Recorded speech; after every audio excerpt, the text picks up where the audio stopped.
આજે આપણે બનાવીશું છોલે ભટુરે. છોલે ભટુરે બનાવવા માટે એક કુકરમાં છોલે ડૂબે એટલું પાણી, તજનો ટુકડો, એક બટાકું, મીઠું નાખી 4 વિસલ વાગે ત્યાં સુધી બાફી લેવું. ગ્રેવી બનાવવા માટે એક કઢાઈમાં તેલ, આદુ લસણની પેસ્ટ નાખી થોડી વાર લાલ થાય ત્યાં સુધી થવા દેવું. હવે તેમાં કાંદા ટામેટાની ગ્રેવી એડ કરવી. હવે બધું પ્રોપર મિક્સ કરવું ને મસાલા એડ કરવા. મસાલામાં લાલ મરચું, હળદર, ગરમ મસાલો, ધાણા જીરું,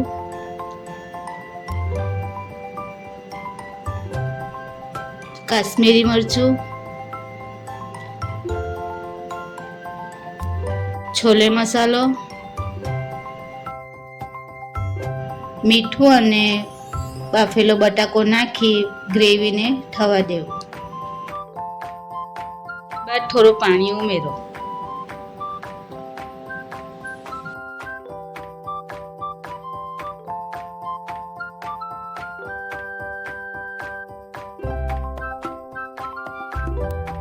બધું મિક્સ કર્યા પછી છોલે એડ કરવા.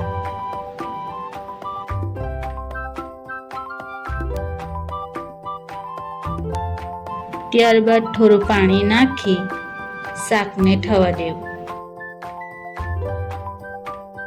હવે ઉપરથી ધાણા નાખી આપણું શાક તૈયાર છે.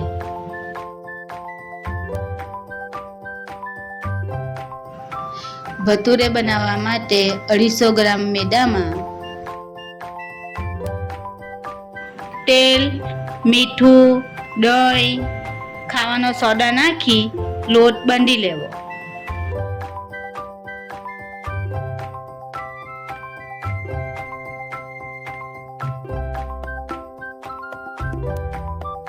અને અડધો કલાક માટે રેસ્ટ થવા મૂકી દેવું. લોટને ફર્મેન્ટેશન થાય પછી ભટુરાનો શેપ આપી ભટુરે તળી લેવા.